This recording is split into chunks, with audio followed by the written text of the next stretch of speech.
നല്ല ആൾക്കാരാട്ടോ നിങ്ങള്. എന്താ നമ്മള് വിളിക്കാൻ? എന്താ കാര്യം? മരത്തേന്ന് വീണ കാര്യം. ആ വീണല്ലേ? എന്താ പറ്റിയേ? ഓ ഇത്രേ ഉണ്ടായിരുന്നല്ലോ. സെക്യൂരിറ്റി പറഞ്ഞപ്പോ ഞാൻ വിചാരിച്ചെന്തോ കാര്യമായിട്ടുണ്ടെന്ന്. സാരമില്ല. എടാ ഏതായാലും പ്ലാവ് മുറിച്ചേക്കാം. നമ്മുടെ സെക്രട്ടറി 2 ദിവസത്തിനുള്ള ആളെ ശരിയാക്കി തരാന്ന് പറഞ്ഞിട്ടുണ്ട്. ഏയ് അതിന്റെ കാര്യമൊന്നുമില്ല. ഈ ഭാഗത്തേക്കുള്ള കൊമ്പും ചൊലയും മാത്രം വെട്ടിയാ മതി. ഏയ് അതാകെ അങ്ങ് വെട്ടാം. ചപ്പും ചവറും ചകിടി ഞങ്ങൾക്കും അതൊരു ശല്യ. ഇനി പ്രധാനപ്പെട്ട ഒരു കാര്യം പറയാം. നാളെ വൈകുന്നേരം നമ്മുടെ സമയമാണ്. നാളെ നമ്മളൊന്ന് കറങ്ങാൻ പോകുന്നു. പിന്നെ ഡിന്നർ എവിടെ? താജിൽ. താജിലോ? നാളെ നമ്മൾ അടിച്ചു പൊളിക്കുന്നു. ഇവിടെ ബർത്ത്ഡേ ആണോ? അതിന് നിങ്ങളുടെ കല്യാണം ഇപ്പൊ കഴിഞ്ഞിട്ടല്ലേ ഉള്ളൂ.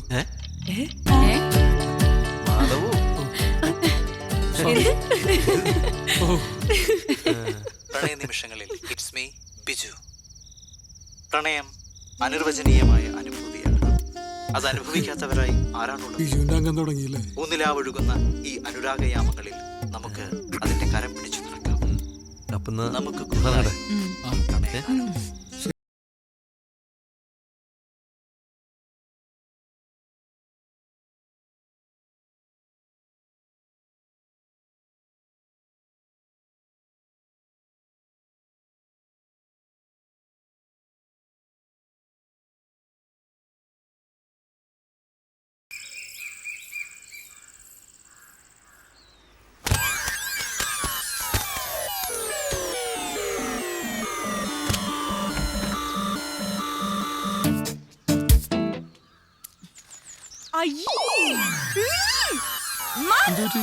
ഇത് കണ്ടോ?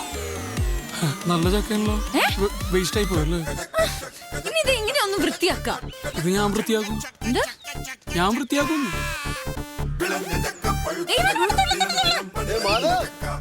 കെട്ടികളുടെ കൂടുതൽ അടുക്കളപ്പണിയെ കഴിഞ്ഞാ? ഈവനിങ് പാർട്ടിയുടെ കാര്യം മറക്കണ്ട കേട്ടോ. അന്ന ഇത് കണ്ടോ? നീ തന്നെ വന്ന് വൃത്തിയാക്ക്. ഇങ്ങനെ വൃത്തി നോക്കിയേ മാധവ് കുറെ പെടും. പാവം പ്ലാവിന് അറിയില്ലല്ലോ പ്രിയയുടെ ഈ വൃത്തിയും മെനയും എന്തോ ഇനി പറയൂല.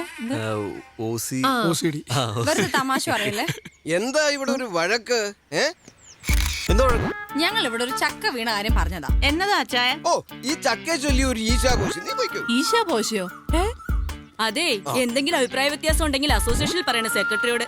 ഇവിടെ എന്താ പ്രശ്നം? ഞങ്ങൾ ഇവിടെ ഒരു ആറ്റം ബോംബ് ഇട്ടാലോ എന്ന് ആലോചിക്കുക. ചേട്ടൻ കൂടുന്നുണ്ടോ? ഈ ബോംബിന്റെ അത്രയൊന്നും വരത്തില്ലല്ലോ അല്ലേ? ആഹാ ഇതിപ്പോ പറഞ്ഞു വിലക്കാൻ വന്നവനായോ കുറ്റം? ആ വീട്ടിൽ കുറെ നാളെ വഴക്കൊന്നും ഇല്ലാണ്ടിരിക്കുന്നു. അങ്ങോട്ട് ഓ ഞാൻ നോക്കിക്കോളാം. ഇതൊരു മനുഷ്യനാണ്. വേറെ പണിയുണ്ട്.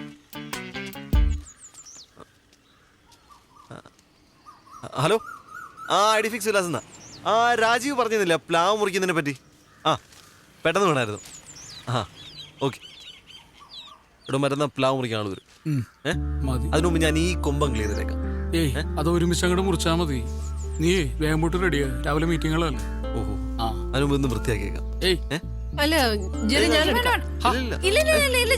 ഞാൻ ഇത് പ്രശ്നമില്ല. ഇല്ല കുഴപ്പമില്ല, ഞാൻ വൃത്തിയാക്കോളന്നേ. ഞാൻ പിന്നെ മനസ്സിലുള്ളത് പറയും. അറിയാലോ, കാര്യാക്കണ്ട. ഒരാൾ തോറ്റു കൊടുക്കുന്നതാണ് നല്ലത്. ഇയാളെ കൊണ്ട് കഷ്ടമുള്ളൂ.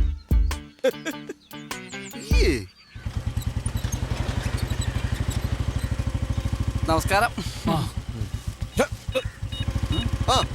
ഒന്ന് നിന്നേ. നിങ്ങൾ ഭാര്യമാര് തമ്മിലേ ഉള്ളൂ പ്രശ്നം. നിങ്ങൾ തമ്മിൽ കുഴപ്പമൊന്നുമില്ലല്ലോ. ഇങ്ങോട്ട് വന്ന് വാ. ഈ പ്രായത്തിൽ പല്ലൊക്കെ പോയാൽ വരാൻ വലിയ പാടായിരിക്കും. അപ്പൊ ഈ നാവ് കാരണം പല്ലിനാണല്ലോ സാറേ കിടക്ക പ്രതിയോട്. അയ്യോ, വയസ്സായ കാലത്ത് ചാവാൻ നടക്കാം. അച്ചായനൊക്കെ എന്തൊരു സാമൂഹ്യ ദ്രോഹിയാടാ. നമ്മള് വെറുതെ സംസാരിച്ചോണ്ട് അയാളൊന്ന് പെട്ടെന്ന് വഴക്കാക്കി മാറ്റി. പ്രിയയുടെ വളവളന്നുള്ള സംസാരം കേട്ടാ ആർക്കും വഴക്കാണെന്ന് തോന്നുള്ളൂ. ഞാൻ പ്രിയെ കുറ്റം പറയില്ല. പ്രിയെ പോലെ ഇത്രയും വൃത്തിയൊക്കെ നോക്കുന്ന ഒരാളിന് ഇത്രയും ചപ്പും ചവറൊക്കെ കാണുമ്പോൾ സ്വാഭാവികമായിട്ടും റിയാക്ട് ചെയ്യൂടാ. ഏട്ടാ സാർ വിളിക്കുന്നുണ്ടല്ലോ.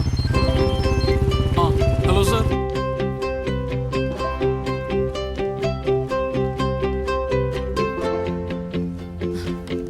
ഈ ഡിസൈൻ ഇപ്പോഴത്തെ ട്രെൻഡാണ് മാഡം. ആണല്ലേ? എന്നാ ഇത് മതി. അത് വേണ്ട. Thank you. ഇനി നമുക്ക് നമ്മുടെ വർക്ക് ഷെഡ്യൂളിനെ കുറിച്ച്. ഈ പ്രണയ നിമിഷങ്ങളിൽ ഞങ്ങളെ ഒഴിവാക്കി തരണം. ശരിയാണ് സാർ. ഇപ്പൊ ഞാൻ ആരോട് സംസാരിച്ചാലും അവർക്കൊക്കെ എന്നോട് പ്രണയം തോന്നും. എന്നിട്ട് ആ പ്രേമൊന്നും ഇങ്ങോട്ട് കാണുന്നില്ലല്ലോ. അതൊന്നും പരിപാടി നടക്കൊന്നുമില്ല. നമുക്ക് ഈ പ്രോഗ്രാമൊക്കെ ഒന്ന് റീഷെഡ്യൂൾ ചെയ്താലേ. ഹലോ, ഒരു മിനിറ്റ്. ഹലോ, എടി ഞാൻ മീറ്റിംഗില്ല. കാര്യം പറ. ഒരു ഹാപ്പി ന്യൂസ് ഉണ്ട്. പറ നീ. വീട്ടിൽ വന്നിട്ട് പറയാം. ഓക്കെ ഒരു സർപ്രൈസാ. ഓക്കെ. ഈ തലയിലൊക്കെ നേര. അതെ, വീട്ടിൽ നിന്ന് തന്നെയായിരുന്നു. ഒന്ന് അത്യാവശ്യമായിട്ട് വീട് വരെ പോകണം. എന്തു പറ്റി? ഏയ് പ്രശ്നമൊന്നുമില്ല. എന്താ ഗുഡ് ന്യൂസ് ആണെന്നാ പറഞ്ഞത്. സർപ്രൈസ് ആണ്, വീട്ടിൽ ചെന്നിട്ട് പറയാന്ന് പറഞ്ഞു. സർപ്രൈസ്, ഗുഡ് ന്യൂസ്, കല്യാണം കഴിഞ്ഞിട്ട് 5 മാസം. അപ്പോ എന്തായിരിക്കും? വേറെ നല്ല ജോലിയെല്ലാം കിട്ടിയിട്ടുണ്ടാവും. അവനൊരു കൊച്ചുണ്ടാവാൻ പോവാന്ന്. ആണോ? ഏയ് എന്തേ വല്ല ഡൗട്ട് ഉണ്ടോ? ഓടാ. കൺഗ്രാറ്റ്സ്. പെട്ടെന്ന് ഞാൻ പറയണോ? അല്ലല്ല, ഇവിടെ കുറെ കാര്യങ്ങൾ തീരുമാനിക്കാനുണ്ട്. ഇയാളോട് ഇരിക്കും. ഓക്കെ, ഞാൻ ഓട്ടോ പിടിച്ചു വന്നോളാം. ശരി. ജെറി ചെലവ് വേണേ. ആദ്യം വരവുണ്ടാവട്ടെ, എന്നിട്ടല്ലേ ചെലവ് അല്ലേ? പെട്ടെന്ന് ആയിക്കോ, താമസിക്കണ്ട. സാറിന് കല്യാണം കണ്ട എത്ര വർഷമായി? കഷ്ടം. ഇവിടെ ഇപ്പം എന്തിനാ മീറ്റിംഗ് കിടക്കണേ? പൊടിയുണ്ട് ഇവിടെ ഒക്കെ അല്ലേ, തുടക്കണം.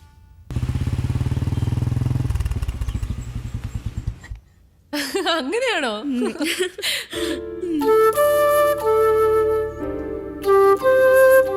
ഹലോ, നമസ്തേ. നിറഞ്ഞ മനസ്സോടെയാ ഞാനിവിടെ നിൽക്കുന്നത്. ചേടാ, അളിയനും ഭാര്യയൊക്കെ ആദ്യമായിട്ട് വരുമല്ലോ, ഒരു ഓളവും ഉത്സവമൊക്കെ വേണ്ടേ? അല്ലയോടി? പിന്നല്ലയോ, അന്ന് നിങ്ങളുടെ ആ ഒളിച്ചോട്ടേ. അതിനുശേഷം ഇന്ന് ഈ ചായനെ ഈ ഒരു മൂടി കാണുന്നേ. പറഞ്ഞില്ലായിരുന്നു, എപ്പോഴും ടെൻഷനായിരുന്നു. എല്ലാരോടും ചുമ്മാ തന്നെ ഷൗട്ടിങ്ങാ. മൊത്തത്തിൽ ആളങ്ങ് ഡള്ളായി. DP ഷൂട്ട് ചെയ്ത് ഹോസ്പിറ്റലിലും കടന്നു ഒരു ദിവസം. ആണോ? നീ വെറുതെ അവരുടെ BP കൂടെ കൂട്ടാതെ. നിന്റെ കൊളീഗ് ഇപ്പൊ ട്രാൻസ്ഫർ ആയി എബിയില്ലേ, പുള്ളിക്കാരൻ പറഞ്ഞ കാര്യങ്ങളൊക്കെ അറിഞ്ഞത്. വില്ല വാങ്ങിയതും നന്നായിട്ട് സെറ്റിലായതും ആകെ അങ്ങ് സന്തോഷമായി. ഇനി ഒരു സത്യം പറയാം, ആ കെട്ട നാറി പന്ന പെരട്ട കച്ചട താടിക്കാരൻ, സോറി മോളെ, അവന്റെ കയ്യിലാണ് ഞാൻ ഇവിടെ പിടിച്ചു കൊടുത്തതെങ്കിലും ഒന്ന് ആലോചിച്ച് നോക്ക്. ഇതെന്റെ അളിയനാണെന്ന് പറഞ്ഞ് ആ എച്ചി കണക്ക് പറയുന്നവനെ ആർക്കെങ്കിലും പരിചയപ്പെടുത്തി കൊടുക്കാൻ പറ്റുമോ? അയ്യേ, ഇത്രയൊക്കെ സുതിച്ചിട്ടും കല്ലുപോലെ നിൽക്കുന്ന കണ്ടില്ലേ? വാ തുറന്ന് എന്തെങ്കിലും പറയണിയാ. എന്റെ റിലേറ്റീവ്സ് ഒക്കെ മുംബൈയിലാ. ഇവളുടെ ആണെങ്കിൽ ഇപ്പോൾ ഇങ്ങനെയും. ഞങ്ങളാകെ ഒരു ഒറ്റപ്പെട്ട ഫീലായിരുന്നു. ഇത്രയും പെട്ടെന്ന് ഇങ്ങനെ ഒരു റിയൂണിയൻ ഞാൻ ഒരിക്കലും പ്രതീക്ഷിച്ചില്ല. ഞങ്ങൾ ഇതിപ്പോ ചെറി പറഞ്ഞതുപോലെ റീയൂണിയൻ ദിവസമാണ്. നമ്മൾ വീട് വരെ ഒന്ന് പോകുന്നു, അമ്മച്ചി ഒന്ന് കാണുന്നു, തിരിച്ചു വരുന്നു. അയ്യോ അല്ല, മാധവും ഇവളെല്ലാം പറഞ്ഞു വേഗം തിരിച്ചു വരാന്നേ. അവിടെ എല്ലാരും കാത്തിരിക്കുക. ആ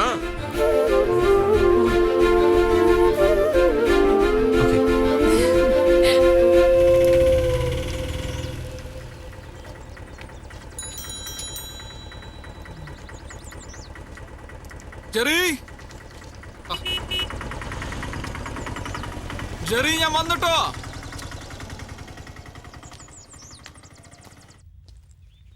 പ്രിയ, നീ റെഡിയായോ? ആ, ഒരു മിനിറ്റ് പോലും ലേറ്റ് ആക്കണ്ടെന്ന് വിചാരിച്ചു. ഇതാ നോക്കിയേ, അന്നയ്ക്കൊരു ചുരിദാറ്, ജെറിക്കൊരു ഷർട്ട്. അന്ന നിന്നോട് പ്രത്യേകിച്ച് എന്തെങ്കിലും പറഞ്ഞിട്ടുണ്ടായിരുന്നോ? ഇല്ലല്ലോ. എന്തേ? എന്നിട്ട് അവളെന്റെ അടുത്ത് ഒന്നും പറഞ്ഞില്ലല്ലോ. ഇനി നീ ഇത് പോയി ചോദിക്കാനും നിൽക്കണ്ട കേട്ടോ. ചിലപ്പോ എല്ലാവരുടെയും മുമ്പ് വെച്ച് അങ്ങനെ അനൗൺസ് ചെയ്യാൻ വേണ്ടിയിട്ടായിരിക്കും. ചുമ്മാ ചുമ്മാതല്ല, അത് വരച്ചിട്ടാ.